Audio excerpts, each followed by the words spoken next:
Hello, everyone, and welcome back to the Dadsigner podcast. I'm Michael Smith, your host, and today I am joined by Seth Richardson. Hey, Seth, welcome to the show. Hey, thanks for having me. No problem. Thanks for coming on. Why don't you tell folks a little bit about who you are, where you're from, what you do, and a bit about your family? Yeah. So I am based in Indianapolis, Indiana. I work for ActiveCampaign, remote employee. They're based out of Chicago. And then, yeah, I'm a dad of three. I have two sons and a daughter, 7, 5, and almost 3. Nice.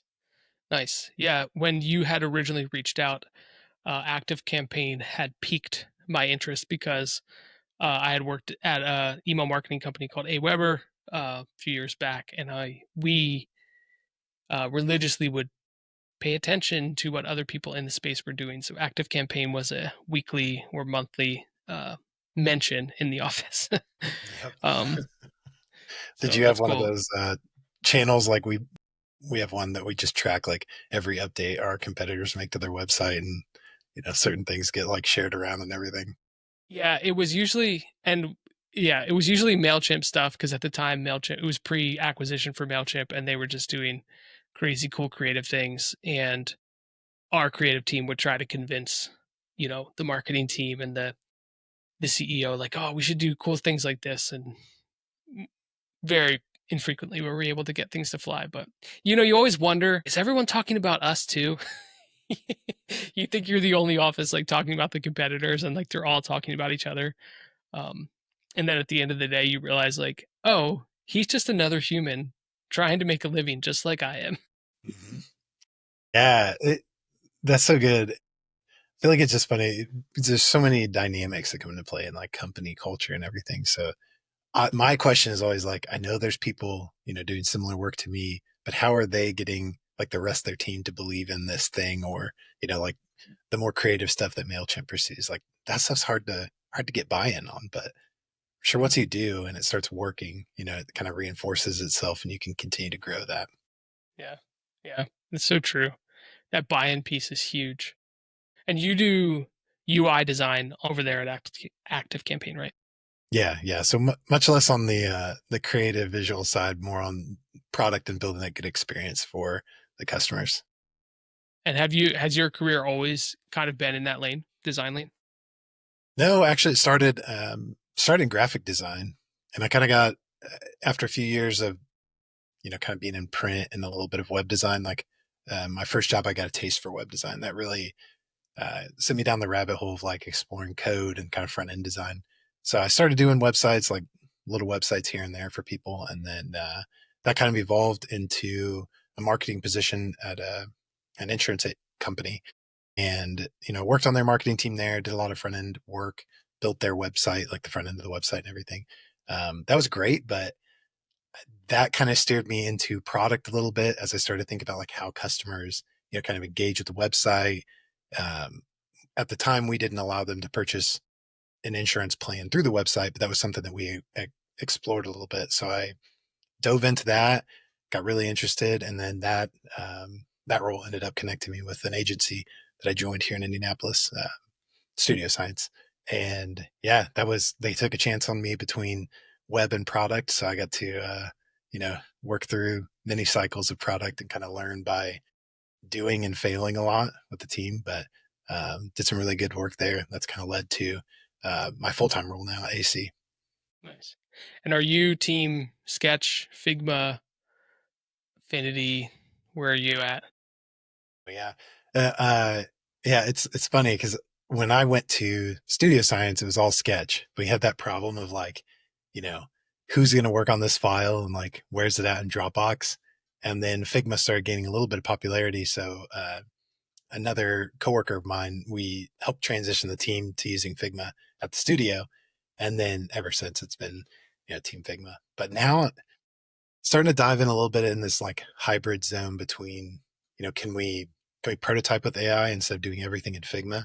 And is that able, like the experiment right now is can we get to like a validated solution faster and then put that polish on it from, the high fidelity stuff we might do in Figma, where some of the AI tools are kind of a little slower to get to that level of polish that we're looking for. But yeah, now it's kind of a hybrid of Figma and Cursor or Figma and V0.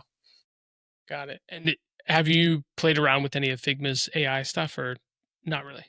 Not yet, not since they released it. I'm I'm looking forward to it, but our team's kind of steering down the path of getting V0, so that's where I've been spending most of my time. And Nice. I think Figma still feels pretty early with the tools they're trying to build, but there are just so many other competing tools out there that that's kind of taken up our attention for the moment. But we'll see. It's kind of a month by month or quarter by quarter, look to see what the right tools for the business are. So Yeah. we may change. Yeah. And how has that process been like shifting into an AI first mindset? It's a very hot topic. It what could be. what's your take? What's worked for you?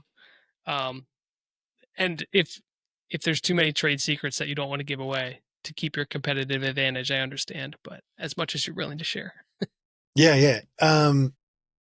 Yeah. Well, there's kind of like two sides to it, right? It's the first is how can we leverage AI to improve the customer's experience using the product, or maybe even replace steps in their journey or life cycle, like as they're trying to do something. So I've been thinking about it as like, what if we can get them from in the context of email, they don't have an email written and now they have a fully generated email that's aligned with their brand and like what they want to actually send out to their audience.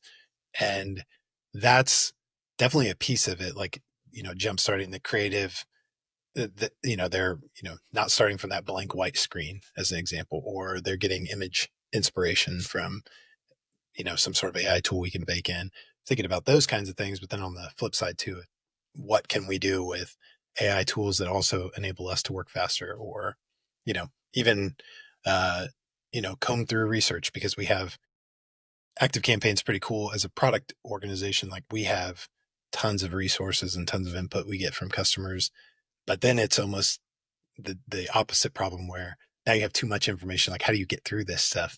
So like just even experimenting with how we can take, some of the feedback that we gather from customers and create dashboards with AI that allow us to understand what customers are saying quicker instead of having to like comb through it and do um, research in a more traditional sense. Like, we can unlock different workflows for ourselves too, which has been really fun to kind of experiment with, especially early on. So mixed results. Sometimes it works, sometimes it doesn't, and that is it's okay on both sides.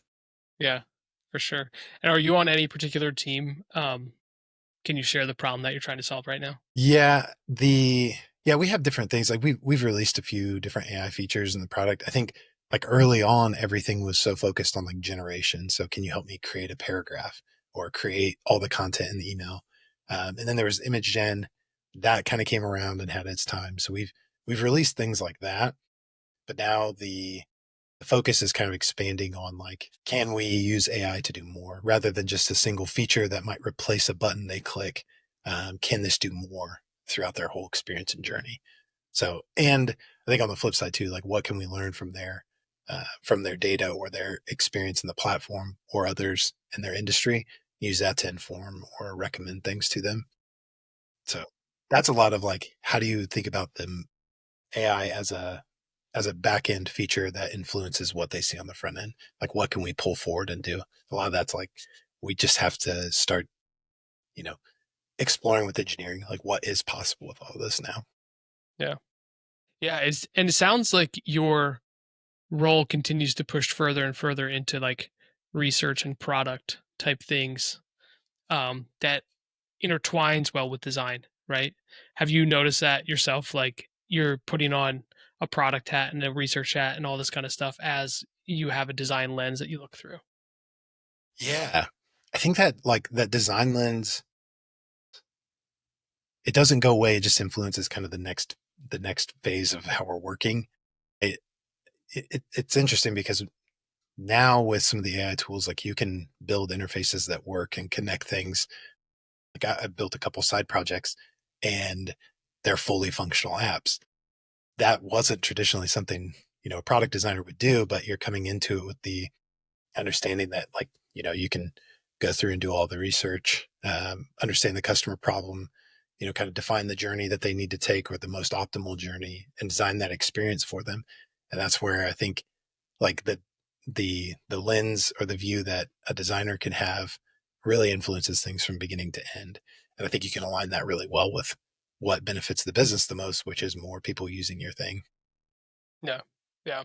One of the side projects I think is Clearflow, an SEO tool for Chrome. Is that just something that you've built on your own, and what was the onus to create that? Honestly, it kind of came out of something. So, I talked about this earlier. Do have done small websites for people I know, but just about 6 months ago, my wife launched her own business. She's an occupational therapist, so she launched her own occupational therapist business where she's going to families' homes and helping their kids overcome any challenges, developmental delays, those types of things they might have. And with that, I built her website. And one of the things that we've tried to do is try to get her to rank really well in our local area. And that's been kind of like getting thrown in the deep of like SEO and like how do you compete against the hospital when you're kind of a one woman shop, if you will, who's able to provide the same services, but provide those services in home instead of a hospital. And that's where we've tried to, get her, boost her visibility. And out of that, I had used AI to kind of influence some of the ways we targeted her landing pages and her website to make it rank better. And I was like, you know what? It would be great if I could just use AI to build like a Chrome tool that could help me score the pages that we're building and, kind of make that experience like easier for myself. I got something working. So I was like, you know what? Why don't we just like take this the next step further, see if I can get it to the app store. And I did. And that was kind of a, a cool moment for me because it's just kind of unlocking the ability to build my own ideas, not just design them and wait for engineering help. Really leverage AI as a tool to help me build things that I want to build too. That's cool. And have you noticed her rank go up Yeah, via the tool? Nice. yeah, yeah. She's for all the towns that she serves. She's if she's not first, she's in the top three of each town. So, which has been really good. That's got her calendar's full. So that's what we do. That's awesome. Yeah. That's really cool. And then you mentioned that you're remote. Your wife's an occupational therapist. So how do you share the load of children, activities, childcare, all that kind of stuff? Yeah. So being remote is like the greatest blessing to kind of come out of the pandemic for us. That was when I made the full time transition to remote. I had worked remote prior, but it was when my son was just born, my oldest son. So now I've been full time remote for about 5 years now. Um, and it's been great. I get to spend the extra 2 hours I used to commute, like actually with my family, which is amazing. And then, for her, she only works one day a week. So the childcare part is pretty easy to cover, for that first day. Or my mother-in-law does that. But then, she's with the kids the rest of the time, which is amazing. And then I also get to be around them. Like when they come home from school, I get to share those moments of like excitement when they want to talk about their day. If possible, sometimes I'm in a meeting or something, but, for the most part, yeah, I just get to be present, which is just a huge gift to us and a huge gift to me. Cause I feel like a lot of times we can miss so much if we have to leave and not be in the home. So that's been a big blessing for us. You mentioned that you had originally started your career in graphic design. Do you still meddle in those areas at all, either for yourself or, uh, I mean, obviously you built your wife's website. I'm assuming you did some design work for that too. But yeah, what does that look like? Yeah. I think the graphic design side never really leaves. Um, what I think was really helpful was when I went to school and, even those first few years out of school, just like exploring like how does color influence, the design of a brand. And those pieces I've carried over into my product work as well. It's not as often that I get to use that skill at ActiveCampaign because we have such a tight design system, which is amazing. Like we can work through problems much faster with that. But on the more creative side, especially when I was working for an agency, the the thing you got to pull in was like how the color balanced and worked in the UI. And it's not just, just make everything, black lines or gray lines and boxes, but you can really make a more expressive experience. I think it also impacts like how you shape the typography of the experience. And not to take everything back to AI, but so many of the experiences that you're like that you're digging into with, ChatGPT and things like there's a lot of typography there. How do you apply like good design to very minimal experiences? It's becoming really important. And I think that that's been like a through line, in my career, and it's not something that I always see maybe traditional UX designers carry, or people who do boot camps in order to get into product work. It's they just don't have some of that visual style and visual ability that someone I think does that's traditionally kind of a graphic design focus. On the flip side, I obviously missed some of the education that came with like the traditional UX experience, but I think that kind of gives me a different lens in which to look at product work. Yeah. Yeah, I've always been curious, wholeheartedly believe in design systems, and I've been curious for myself if I would ever enjoy that level of specificity. I think I was talking to a former guest about detaching the instance, and I feel like I would be the biggest culprit of that. Even though when I've built design systems, I'm like, stop detaching instances. um, but yeah, do you still find that you have a bunch of creative freedom even working within a design system? I do, and I don't feel like that's part of our design system. It's more our team. Our design systems team is, of course, they want to make the system as consistent as possible and be able to build out and support our engineers like any way they can. But they're also very receptive to anywhere we're going to push against, what exists to make it better. And that has been really refreshing. I feel like you can get on some teams where, things are really tied down, or you can get on other teams where they have nothing. The role I had prior to this one, we didn't have a design system. So it was very much like, what treatment should you use for this type of pattern? And defining that takes some time. Obviously, it takes some time to get in development as well. So we just have that really like good in between where the team's very open to pushing the boundaries of what the system does, and they're also really good about keeping things consistent. So I think of it as when you're working on like a small settings page where you have to add a toggle, like you don't want to rethink a toggle, you just want that work to ship. So you're going to, hit the requirements there. But recently we've worked on releasing SMS as a more broad feature in our platform. And when we worked on that, I was able to leverage the design system in certain places, but then also push against it and work on some new patterns that made that experience feel intentional for what it was, not just kind of like a slap together of the pieces that we already have existing. So we've got that great balance of a little bit of freedom, but we've also got the speed side too, which is great. Nice. Do you guys have a process to suggest changes to the design system, or like what does that look like?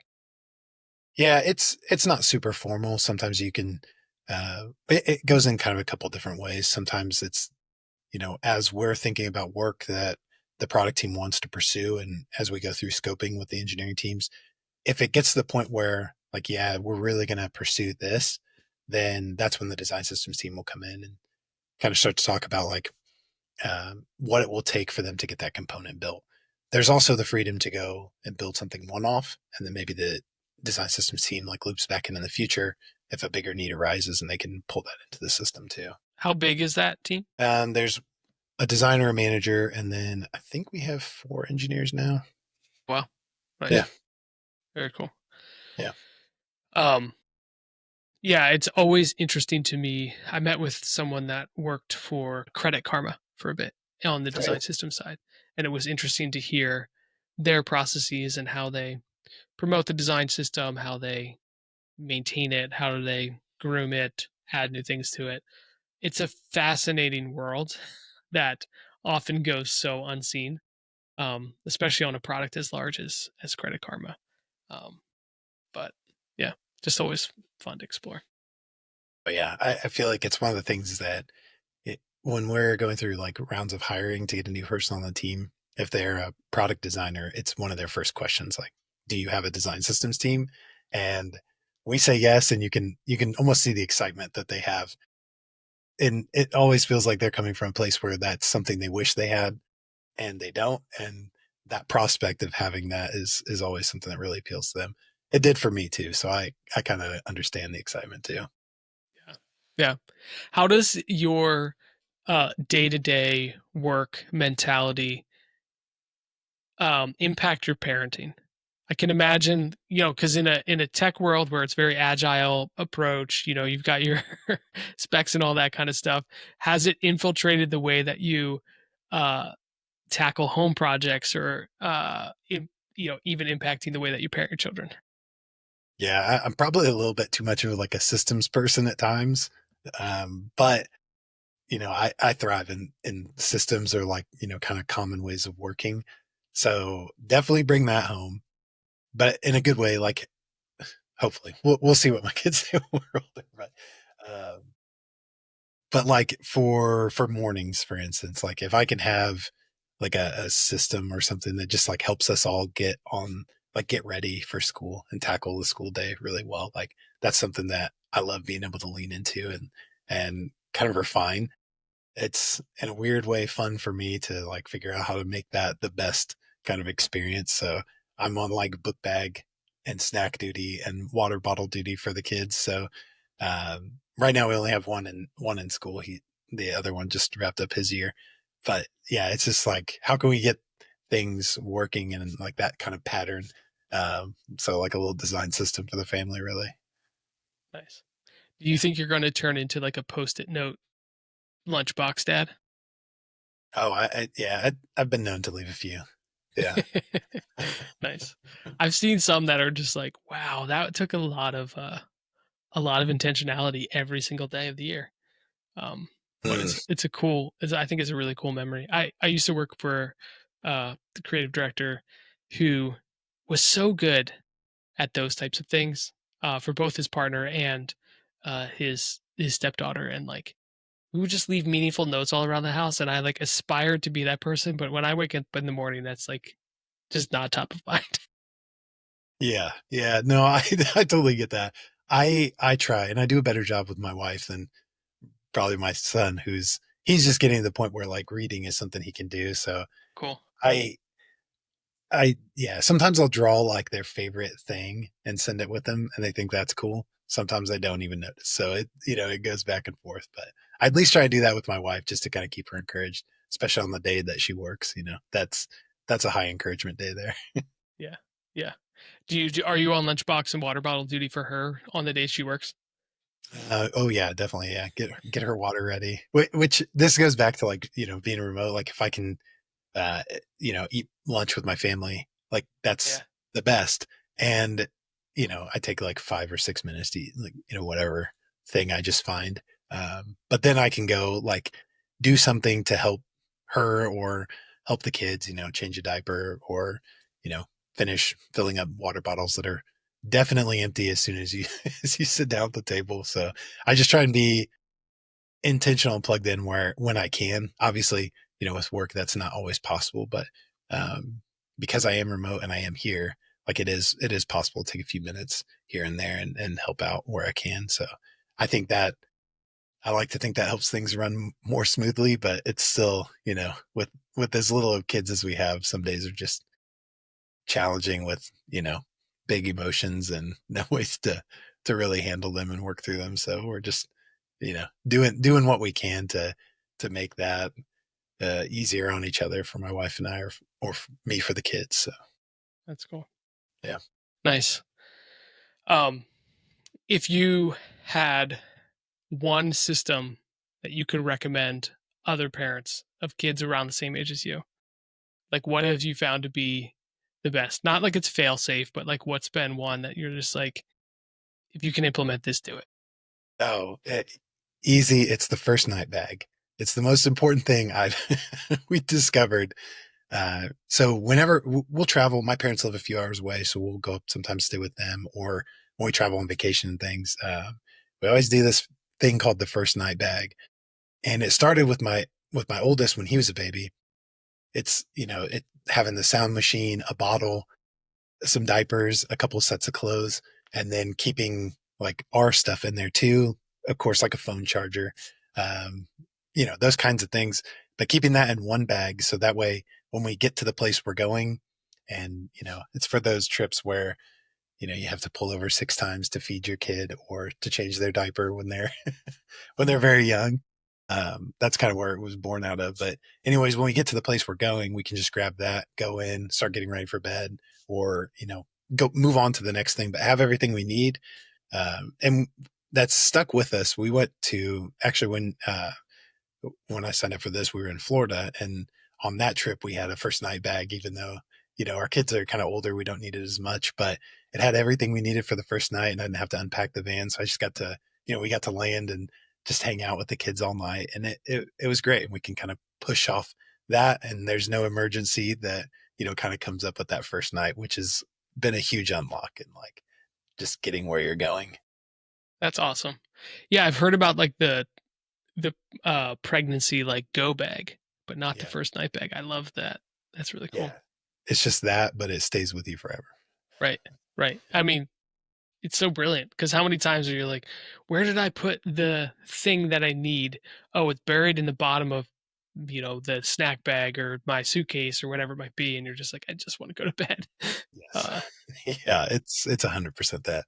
And such, with our kids, like we're based in Indy, so if we go to Florida, we drive like our van, and I'm like Clark Griswold with the roof rack and stuff on the top, stuff in the back, and by the time you get to Florida, the van's chaos. But if you could just rely on that one bag that has everything, you pull that out, you're set. nice. Nice. That's awesome. I now I'm like, I need to, this is where my mind goes. I need to search for a really bright, cool first night bag so that it's immediately recognizable. It goes on top. I can like already picture it in the back of the car. Yeah. Is this a thing? Like I have that same desire to have like the perfect bag for everything. So this is, I don't know if this is a designer thing or if it's just like the super organization of my brain like coming through. But yes, I'm with you. Yeah. I mean, and then if it's always the same bag, like, okay, this is the bag that I just know that needs to go on top and will be the first one I grab when we get there. Yep. Um, Yeah. that's cool. That's exactly how I treat it. So yeah, it's usually always the same thing. It has been able to get a little smaller though as the kids have gotten older. We don't need to pack near as many clothes and diapers and Yeah. things like that. You don't need three changes of clothes, maybe just one. Exactly. Yep. Yeah. Yeah. Nice. Well, yeah, as we wrap up here, I have two last questions I wanted to ask. And those are, what has been your greatest parenting joy? And what has been your biggest parenting learning? Yeah, my biggest joy is definitely like the time I get to spend with my kids. Um, Kind of early on, like I didn't have, I did a lot of commuting. Didn't get as much time with my oldest son when he was really little, and that was hard. Being on the flip side of that, though, like being able to be more present with them, just because I do get to work from home, has been like that has brought me so much joy because now I get to actually feel like I'm a little bit more part of their lives than I would be if I'm, getting home late and not able to spend time with them at lunch or, dropping them off at school and stuff like that. So that's been, yeah, that's definitely the joy side. Nice. And Yeah. And yeah, what's been your biggest learning? yeah, my biggest learning, um, it's it's taken some time to get to it, but I've kind of learned over the years that like I need to make space for myself and the things that I need to do, and I need to actually do them. So, as an example, like prioritizing my health and making sure that I'm taking care of myself. I also find a lot of value in like doing something physically kind of demanding. So like hard workouts. I'm kind of into mountain biking and cycling, so like a long ride is just really nice. So making the space for those things has been a really good thing for me. Gives you that kind of like that challenge of the day, right, or that accomplishment of the day, and I feel like that kind of just sets a good tone for me as a parent just kind of clears my mind. And I found that it's, you're kind of able to deal with the the stressors that might come up with, everybody screaming at the same time. And if you've done something harder, that doesn't feel as difficult. So I I need to make that time to kind of invest in myself, so that way I have more to give them. So that's been a big learning for me over the past probably 3 years. It's been my focus. Nice. That's good. Well, thanks for sharing. Thanks for especially that first night bag tip. If folks wanted to find you online or connect with you, where can they go to do that? Yeah. I got my website, SethRichardsonDesign.com. I'm on LinkedIn rarely, but if you want to connect, LinkedIn's a good place, and X and Threads too. Nice. Well, thank you so much for coming on. Yeah. Thank you.